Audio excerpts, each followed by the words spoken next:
Olá, pessoal! Sejam todos bem-vindos a mais uma aula de Física. Eu sou o professor Maicon Maciel e essa é a nossa aula de número 40.1. Estamos dando sequência na nossa jornada pelo estudo da mecânica, mas hoje, nós temos o quê? Temos um pré-requisito para essa aula de hoje, tá, pessoal? Então, essa aula de hoje é você ter assistido ao vídeo Teorema do Impulso, Teorema do Impulso, lá do Mãozinha, Física 18. Tudo bem, pessoal? Então, supondo que você já tenha assistido a esse vídeo, porque é um pré-requisito da aula, aí sim nós estamos prontos para dar sequência, entrando no conteúdo chamado impulso, Então, vamos entrar aí no estudo dessa nova grandeza na física, que está relacionada ao impulso, tá? Na aula passada, nós falamos sobre quantidade de movimento ou momento linear, E agora nós vamos dar sequência falando sobre o impulso e mostrar também a relação existente entre o impulso e a quantidade de movimento, tudo bem? Então, se prepara e vamos nessa! Vamos lá, impulso. Essa palavra impulso, você provavelmente já utilizou algumas vezes no seu dia a dia, no cotidiano, e você provavelmente não desconfiava que ela também se tratava de uma grandeza física. Parece mais uma palavra corriqueira, como tomou um impulso, ou vou dar um impulso antes de correr, tomou um impulso antes de fazer um determinado movimento. Então, é uma palavra conhecida. Só que aqui ela vai ser apresentada como uma grandeza, uma nova grandeza na física. Então vamos lá, é muito comum observarmos objetos adquirindo movimento depois de serem impulsionados pela aplicação de uma força. Então você imagina o seguinte, lá quando nós falávamos sobre a segunda lei de Newton, princípio fundamental da dinâmica, nós falamos o quê? Que era uma relação de causa e efeito. A força era a causa do movimento, o efeito ia ser o quê? A própria aceleração sobre o corpo. Aqui, a força agora, ela tem um papel de ser o quê? Motora, Um papel de algo que faz mover. Só que agora, ao invés de falar motora ou algo relacionado ao trabalho motor, eu estou colocando a força como sendo um agente responsável por impulsionar um corpo, Então, o corpo vai ser impulsionado pela força e depois ele vai adquirir movimento. Olha só que interessante. Então, assim, a força ela ganha um novo papel, a força ganha um novo aspecto nesse estudo, tudo bem? Vamos lá, pessoal? E dá uma olhada aqui, ó, Uma tirazinha da turma da Mônica. E você vai ter aqui a Mônica empurrando o cascão, num banco de um balanço. E dá uma olhada aqui, ó, sempre pronta a ajudar os amigos, Então aqui no primeiro retângulo aqui, a Mônica vai dar um impulso, no cascão que está sentado no banco. E em seguida, o cascão que está aqui, imaginando que ele vai estar sendo impulsionado pela Mônica, em seguida ele já consegue visualizar ou imaginar que ele está sendo derrubado do banco pela Mônica. Então, ao invés dela simplesmente impulsioná-lo para que ele ganhasse aquele movimento, pendular ali do balanço, na verdade ela aplicou força suficiente para que ele saísse do banco, para que ele saísse do balanço. Então, força suficiente para vencer ali uma força de atrito existente entre ele e aquele banco e aquele balanço.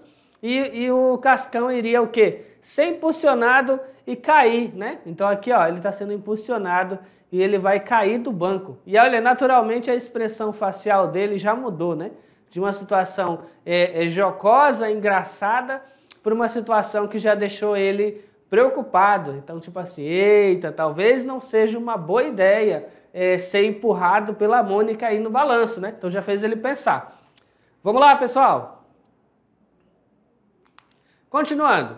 Saltando, dá uma olhada, Saltando, dando um salto, Uma bola, ao ser chutada, acabou de dar um chute na bola, então ela está ganhando aqui um movimento, saltando. Então, para poder saltar, a pessoa fez algum tipo de impulsionamento para poder saltar.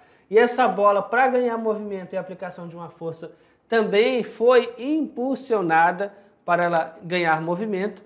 Na decolagem, né, em um porta-avião, de repente, numa decolagem também envolve impulso, ok? E praticando parkour também envolve impulso. Então essas situações aí corriqueiras, né, que você vê, alguém está praticando salto, pronto, envolve impulso.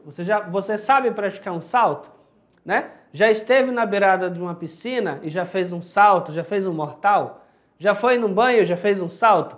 Quando você vai fazer o salto, você não tem que tensionar os músculos, você não tem que se preparar e abaixar e dar um impulso para poder fazer o movimento? Para você pular alguma coisa, você está correndo, você tem que pular um obstáculo, você não dá um impulso antes para poder pegar aquilo? Pronto, na decolagem de um avião ele não tem que tomar uma certa distância para ter velocidade, aceleração suficiente para poder impulsionar-se e decolar? Então, todas essas situações envolvem essa grandeza que nós estamos falando hoje, que é o impulso, né? Vamos lá, pessoal? Continuando.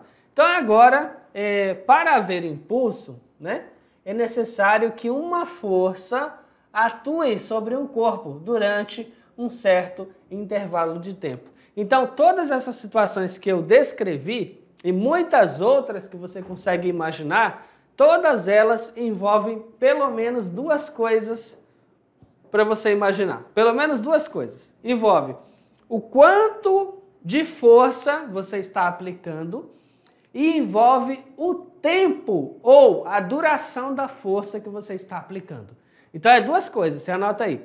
Impulso, né, vai ser igual à força que você está aplicando multiplicado pelo tempo em que você está aplicando essa força, ou seja, aquele tempo de interação entre o que está aplicando a força e aquele objeto ao qual essa força está sendo aplicada. Então aí você vai anotar assim, ó, onde está o Izinho é o seu impulso, tudo bem? Onde está o F é a sua força, ok? E onde está o ΔT vai ser o seu intervalo de tempo. Agora cuidado aí as unidades, professor. Quais são as unidades? Quais são as unidades? O impulso, né, como ele é força pelo tempo, ou seja, força multiplicada pelo intervalo de tempo, ele vai ser Newton segundo, tá? Newton é a unidade de força, segundo é o intervalo do tempo. Por isso que aqui, ó, a força é em newtons e aqui o tempo é em segundos. Portanto, o nosso impulso, toda vez que você calcular o impulso, você vai colocar aquela unidade que eu estou mostrando aqui, ó. Que unidade? Newton segundo. Olha que interessante. E a equação é simples, né? Vamos lá, vamos nessa. Então, importante. Olha lá, olha o chute, olha a bola. Importante. Dá uma olhada. O impulso possui a mesma direção e sentido da força que o causou. Essa frase, ela tem um impacto, né, de interpretação, ela tem um impacto de interpretação que talvez você não tenha percebido. Vamos lá. Como o impulso envolve força que você está aplicando e o intervalo de tempo, e é simplesmente a força multiplicada pelo intervalo de tempo, você sabe que o tempo é escalar. Ou seja, o tempo ele é definido apenas por um número e a unidade de medida. Agora a força não. A força é vetorial, né? A força tem módulo, direção e sentido. Logo, se eu estou falando que o impulso ele é definido pela mesma direção e sentido da força, eu estou falando para você que o impulso é uma grandeza vetorial. Então, você vai tomar nota, né? Você vai anotar. Impulso, grandeza vetorial. Tem módulo, tem direção e tem sentido. E como lá na equação passada, como aqui na equação passada, o tempo ele não tem direção e sentido, porque ele é um escalar, a direção e o sentido da força vai ser exatamente a direção e o sentido do impulso, tudo bem? Então, logo, o impulso é, sim, uma grandeza vetorial. Vamos nessa! Continuando, vamos a um exemplo aí bem simples, né? Para ajudar a fixar. Vamos lá. Em um clássico, na final de um campeonato de futebol porto-velhense, entre times da cidade, o professor Décio chuta a bola aplicando-lhe uma força de intensidade 600 newtons. Ok. Em quanto tempo? Em 0,1 segundos. Em direção ao gol, vendo o lance, o goleiro manifesta a reação de defesa ao chute, mas a bola entra para o delírio da torcida. Determine a intensidade do impulso do chute que o professor Décio dá na bola para fazer o gol. Então, assim, tem todo um contexto, né? Fala do professor de física, professor Décio, fala sobre a quantidade de força, né? O módulo da força que está sendo aplicado, 600 newtons. Fala do intervalo de tempo, né? Da interação. Aí você fala assim, professor, o que é esse intervalo de tempo? O que é esse intervalo de tempo? Bom, nesse ponto você vai ter que refletir o seguinte. Toda vez que você chuta alguma coisa, né? Toda vez que você aplica o chute em alguma coisa, aquela coisa que você chutou não se movimenta instantaneamente, tá? Talvez por ser muito rápido, né? Quando você vai chutar uma bola, dá uma bicuda em alguma coisa aí que vai se mover, você pensa assim, bom, no momento que eu chutei o negócio se moveu. Bom, para os nossos sensores, que são o quê? A visão e a audição, pode parecer que o objeto se move instantaneamente.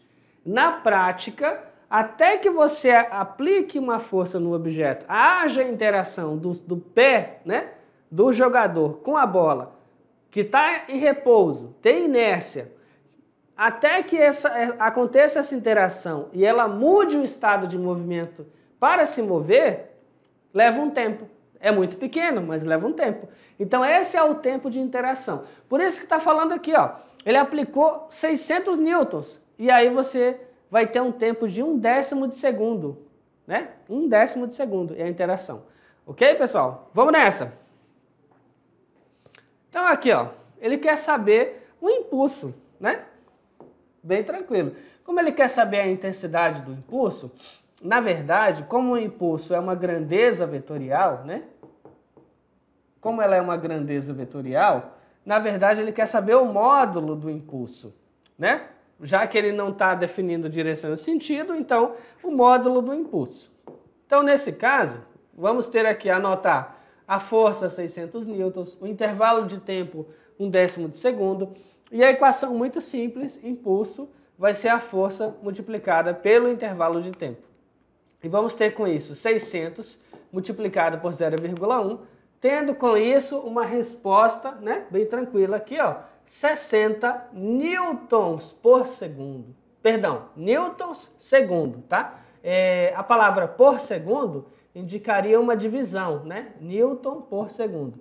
Aqui no caso é newton segundos, né? Newton segundos, ou newton vezes segundos, vai da fala de cada um. Perfeito, 60 newton segundos vai ser então, olha só, a nossa resposta bem simples aí, a letra C, ok? O impulso também pode ser encontrado através de representações gráficas. Eu posso utilizar representação gráfica para chegar no impulso. No gráfico, por exemplo, de uma força que é constante, o valor do impulso é numericamente igual à área, né, do intervalo de tempo de interação. Então, por exemplo, aqui, ó, eu tenho um gráfico, né? Na vertical desse gráfico, né, um gráfico XY, só que aqui ele não está representando por XY, ele está representando com, na vertical, onde seria o Y, força aplicada. Na horizontal, onde seria o X, é o tempo, ok. Então, o que você percebe nesse gráfico? Você percebe que tu tem uma força que é constante, tá? Ela está aqui, ó, na horizontal, é constante. Aí eu estou considerando o intervalo de tempo, né, de T1 até T2. Aí abaixo do gráfico eu vou ter uma área. O impulso vai ser o quê? Numericamente igual a essa área abaixo do gráfico. Aí você fala assim, professor, não entendi. O que significa esse numericamente igual? Quer dizer o seguinte, que a intensidade do impulso, né? Ou seja, o módulo do impulso é matematicamente igual à área desse gráfico, né? Essa área aqui, ó. Já que matematicamente, se você pegar aqui, ó, é um retângulo, correto? É um retângulo. Então eu vou ter base vezes altura. A base dele vai ser o intervalo de tempo, ΔT. A altura dele vai ser a força aplicada. Aqui, ó, F. Então a base vezes a altura vai ser o quê? Força vezes intervalo de tempo, que vai ser quem? O seu impulso, ok? Em módulo. Vamos nessa. Então aí um exemplo bem tranquilo, ó. Dado o gráfico a seguir, que representa a variação da intensidade da força F em função do tempo, calcule o impulso no intervalo de 0 a 14 segundos. Então tá. Então vamos lá. Aqui você tem uma força de 40 newtons, tá? Ela é constante. Aí ela fica constante até 10 segundos, depois ela vai decrescendo até que ela zera em 16 segundos, ok? Então vamos lá. Inicialmente, vamos separar a figura em duas, né? Um retângulo e um triângulo. Então, nesse caso, o retângulo, ele vai ser área 1, é um retângulo, correto? Então, essa área 1, eu vou considerar aqui, ó, a força que está sendo aplicada, 40, né? 40 é constante, o intervalo de tempo, 10 segundos, ok? Então, você é o quê? Base vezes altura. A base, 10 segundos. A altura, 40 newtons. Então, vai multiplicar força vezes intervalo de tempo. 40 vezes 10 vai te dar 400, né? 400. Perfeito. Já esse triângulo, que é a área 2, eu vou considerar o seguinte. Base, né? Vezes a altura, dividido por 2. Só que aí, no caso do triângulo, o que acontece? A base, né? E aqui, ó, 16 e aqui é 10. Então, o intervalo de tempo, né, vai ser o quê? 16 menos 10, ok? E a altura vai ser quanto? Quanto que é a altura? 40.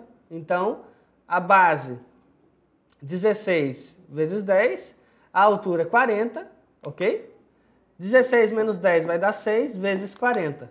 Você vai ter, então, 240 dividido para 2, obtendo, assim, uma área 2 de 120, ok? E essa área vai ser 400 mais 120, somou, você vai ter 520. Então, olha só, o seu impulso total, né, no intervalo de tempo de 0 até 16 segundos, vai ser de 520 newtons, ok, pessoal? Então, perceba assim, por esse exercício, que foi utilizado conhecimentos de matemática básica, conhecimentos de gráfico, né?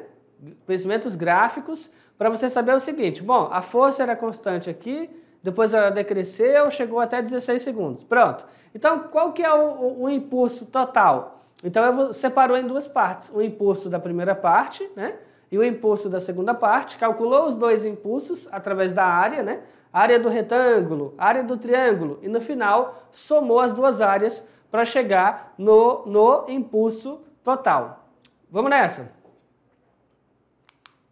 Relação entre impulso e quantidade de movimento. Vamos lá. Do mesmo modo que o trabalho modifica a energia mecânica ou que a força altera a velocidade, o impulso é responsável pela variação da quantidade de movimento. Então, olha que interessante aqui. Ó. O que ele fala?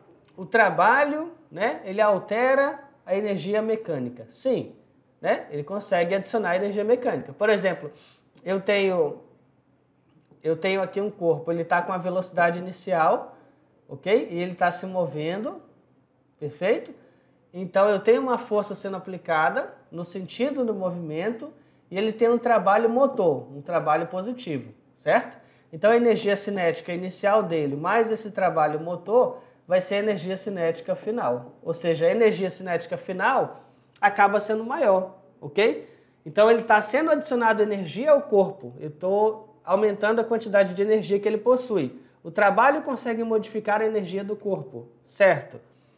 A força altera a velocidade. Como, professor? Aqui, ó, força resultante é massa vezes aceleração. Então, vamos supor que tu tem um bloco e ele está numa horizontal e tu tem uma força sendo aplicada sobre ele, tá? E ele tem massa. Bom, ele vai apresentar uma aceleração, né? Que vai ser a força dividido pela massa.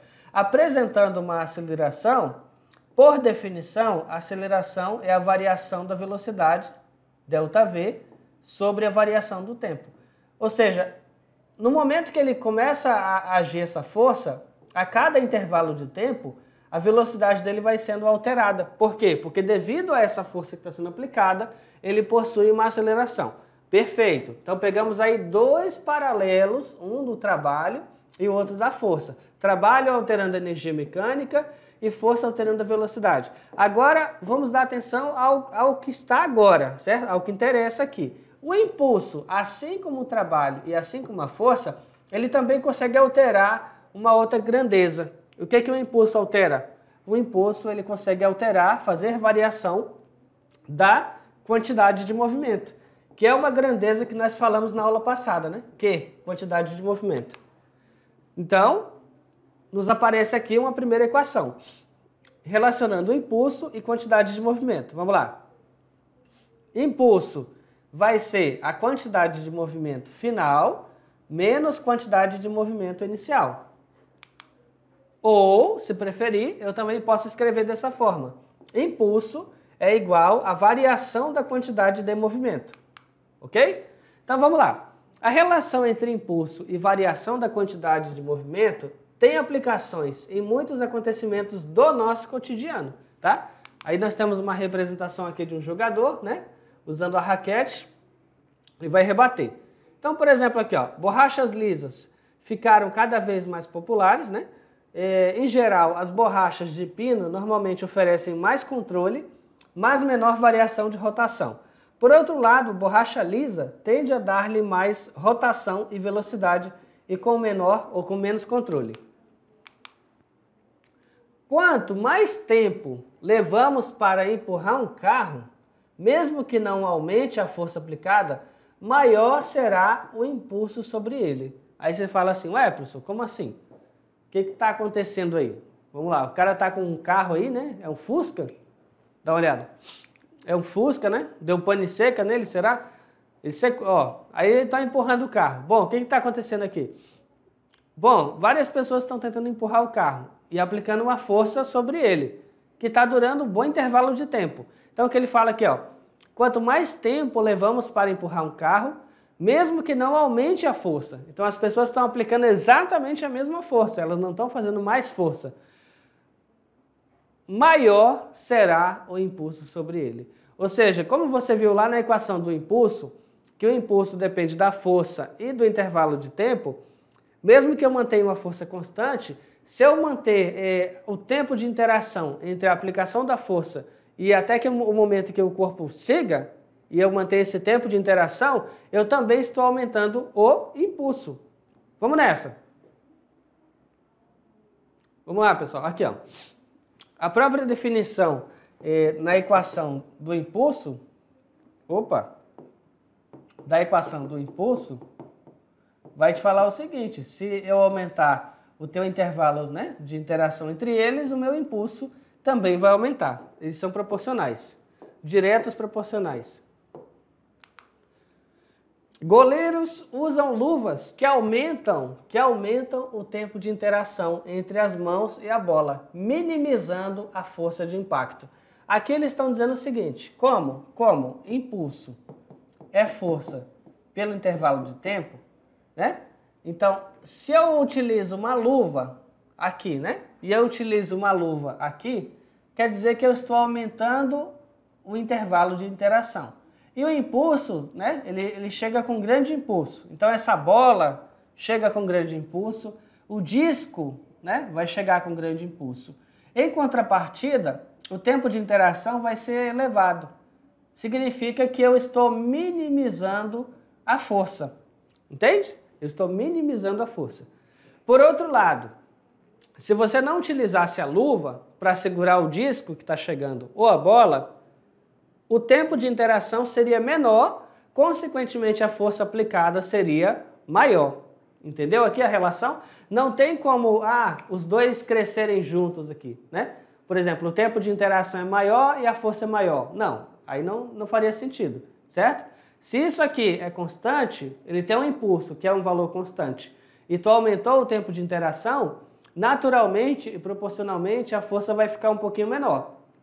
Vamos nessa. Exemplo 3, olha lá, turma da Mônica, mais uma vez. Então você vai ter aqui o Cebolinha, parece que ele está voando, né? Ó, tem um zoom aqui, ó, uma trajetória de voo. Aí nesse que ele está voando, ele cai sobre uma árvore. E depois ele aparece aqui com a língua de fora, né? Meio atordoado. Depois, em seguida, você vai ter a Magali, também com a mesma trajetória, ó, zoom, só que ela cai sobre a água, tibum, e ela aparece aqui, ó, cansada, com a língua de fora. E vem o Cascão, a mesma coisa, lançado, cai sobre o mato, tum, ó, e aparece aqui todo atordoado, cansado. E por último, aparece a fonte desses lançamentos, né? Por último, aparece a fonte desses lançamentos. Ou seja, a Mônica tá brincando de gangorra, né? Com eles, só que ao que parece, essa gangorra tá tão forte, ela tá dando um impulso tão significativo, que ao invés deles simplesmente subirem, eles estão sendo lançados, né? Então ela aparece aqui na última tirinha um pouco sem graça, né? Tipo assim, ah, nossa, né? Foi eu que fiz isso. Mas enfim, ela está sendo responsável por dar esse impulso, né? Na gangorra. Vamos lá, pessoal. Se imaginarmos que os 3 amigos da Mônica tivessem as seguintes massas: Cebolinha, 43 quilos, Cascão, 37 quilos, Magali, 34 quilos, e todos eles estivessem inicialmente em repouso, Mônica, ao sentar na gangorra, lançará os 3 amigos para o alto, com forças do mesmo valor. Vamos supor que a Mônica usa a mesma força em todos os casos no lançamento. O tempo de interação entre cada uma das crianças e a gangorra seja de 0,09 segundos. Qual dos amigos da Mônica, ao serem lançados, terá maior quantidade de movimento? Justifique. Vamos lá.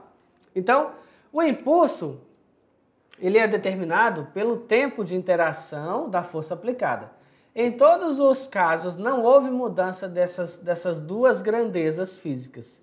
Portanto, a quantidade de movimento para cada uma delas vai ser a mesma. Tá bom? Então você fala assim, nossa, mas mesmo que eles tenham massas diferentes, bom, mas o enunciado está falando que ela está aplicando a mesma força e que está sendo gasto exatamente o mesmo intervalo de tempo. E como o impulso, ele depende dessas duas grandezas, a força aplicada e o tempo de interação, e os dois são constantes, então você vai concluir que o impulso foi exatamente o mesmo. Ou seja, a variação da quantidade de movimento vai ser o mesmo para todos eles, e como eles estavam em repouso, a quantidade de movimento final vai ser igual para eles. Vamos nessa! Se a Mônica pudesse imprimir à gangorra uma força no valor equivalente a 2.000 newtons, calcule a velocidade com que cada criança irá adquirir. Aí nesse ponto, nós vamos igualar o seguinte, né? Variação da quantidade de movimento é igual a impulso. Aí eu vou escrever aqui, ó.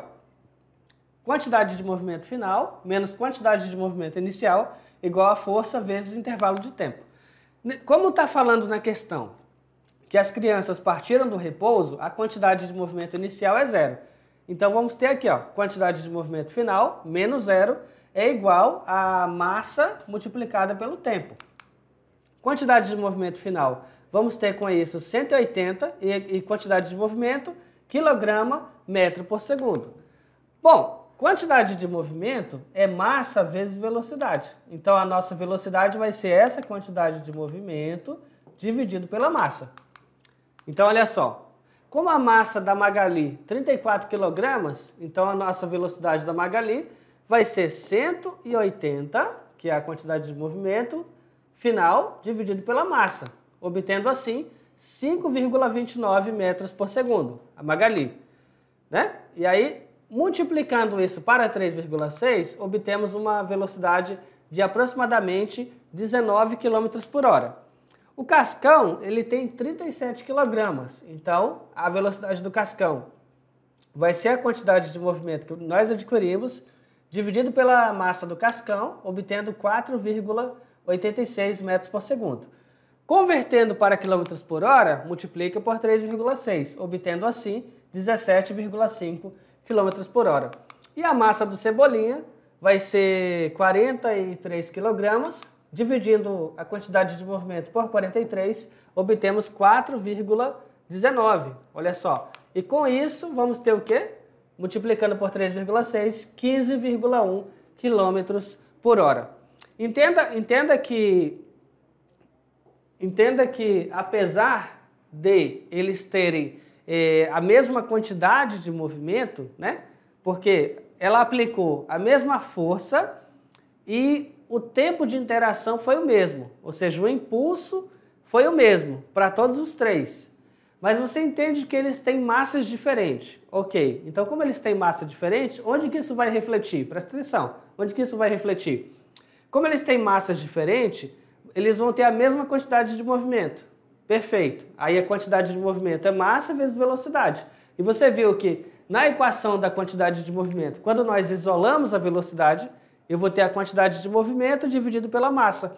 Como a massa de cada um deles é diferente, eles vão ter velocidades diferentes. Tá vendo aqui, ó? Então, velocidade da Magali, 19 km por hora. Velocidade do Cascão, 17,5 km por hora. Velocidade do Cebolinha, 15,1 km por hora. Ou seja, velocidades diferentes, apesar deles terem saído com a quantidade de movimento igual. Vamos nessa. Vimos que, mesmo que cada criança possuísse a mesma quantidade de movimento, não implicou em ter a mesma velocidade, pois quanto maior a massa, teremos menor a velocidade adquirida. O Cebolinha, com maior massa, ele obteve menor velocidade, né? De fato, olha só, o Cebolinha, né, ele é o que tinha mais massa e ele é o que apresentou menos velocidade, ok? Se fosse uma prancha, ela se deslocaria visivelmente para trás. Dá uma olhada aí, né? Dá uma olhada nessa figura. Sobre o impulso, né? Então, você vai ter alguém aqui sobre uma prancha, tem um remo, esse cachorro pega e ele se movimenta para frente. Pelo impulso, pelo ato desse cachorro andar da parte de trás para a parte da frente, modificaria alguma coisa na posição da prancha, né? Ou não? Olha aqui, ó, ela se deslocaria visivelmente para trás. Como se trata de um navio, né, em várias toneladas, o efeito da variação da quantidade de movimento sobre ele é imperceptível.